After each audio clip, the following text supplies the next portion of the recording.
Shlomo Sand rappelle pour sa part que les Romains n'ont jamais pratiqué la déportation de tout un peuple. D'ailleurs, pour un empire qui cherche à percevoir l'impôt sur des terres cultivées, vider une province de sa population n'est absolument pas rentable.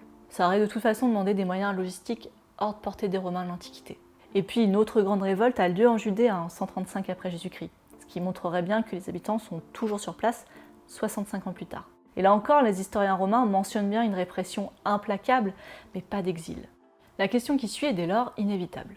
Si la Judée ne s'est jamais vidée de ses habitants, qu'est devenue la majorité des Hébreux qui seraient toujours restés sur ces terres? Shlomo Sand estime que l'immense majorité d'entre eux s'est lentement convertie à l'islam. Les conquérants musulmans appliquaient en effet un impôt aux gens du livre, les dhimmis, c'est-à-dire aux pratiquants des autres religions monothéistes. Cet impôt avait un double effet sur ceux qui le payaient. Il leur faisait reconnaître la supériorité du pouvoir musulman et les incitait à embrasser l'islam pour ne plus le payer. On le sait, les incitations financières sont souvent plus efficaces que les interdictions catégoriques.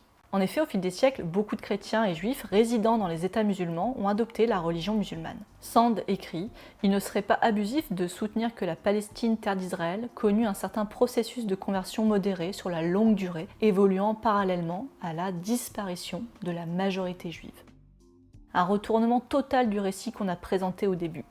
Les descendants des Hébreux seraient en réalité les Palestiniens. De quoi déplaire à pas mal de monde en Israël, surtout quand cette théorie est reprise par les nationalistes palestiniens pour contester jusqu'à l'existence de l'État d'Israël.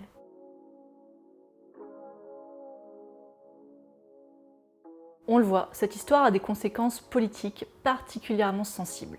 Dans une région du Moyen-Orient en conflit depuis plus de 70 ans, la conversion ou non d'un peuple nomade au Moyen-Âge prend des allures de bombe identitaire et politique. L'affaire Khazar permet bien de comprendre la spécificité de la démarche historique et le statut problématique qui occupe la vérité objective.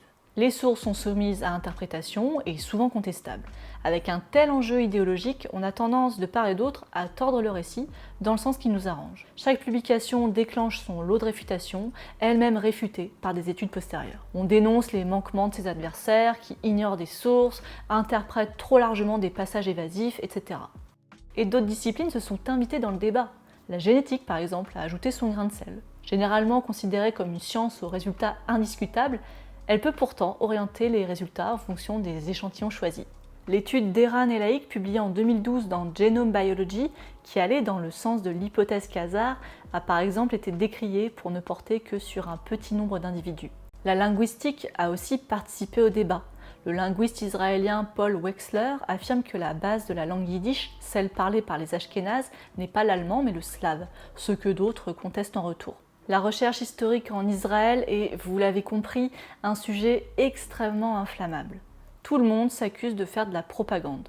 Et parfois, ça finit même devant les tribunaux. L'université d'Haïfa, par exemple, était assignée en justice en 2002 à cause d'un mémoire de maîtrise de l'un de ses étudiants, dirigé par l'historien Ilan Pappé, l'un des chefs de file des nouveaux historiens. La justice a démontré que cet étudiant avait volontairement déformé des témoignages pour accuser l'armée israélienne d'un massacre dans le village de Tantoura pendant la guerre de 1948. Le climat politique et idéologique est donc tellement dégradé qu'il rend tout débat serein extrêmement compliqué pour l'instant. En bref, il paraît illusoire de voir prochainement un consensus sur la question des Khazars. Mais peut-être que c'est pas si important après tout. Peu importe ce qu'ont fait les Khazars il y a 1000 ans. Aujourd'hui, les peuples israéliens et palestiniens doivent cohabiter. La majorité d'entre eux d'ailleurs ne demandent que ça.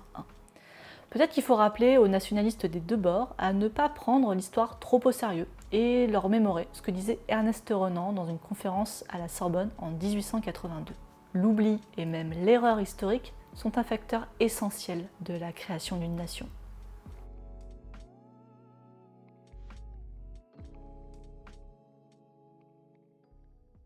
Je remercie Cambly d'avoir fait confiance à la chaîne et je vous rappelle que vous avez un cours gratuit de 15 minutes et 60% de réduction sur les abonnements de 12 mois avec ce code PASSERSAUVAGE60.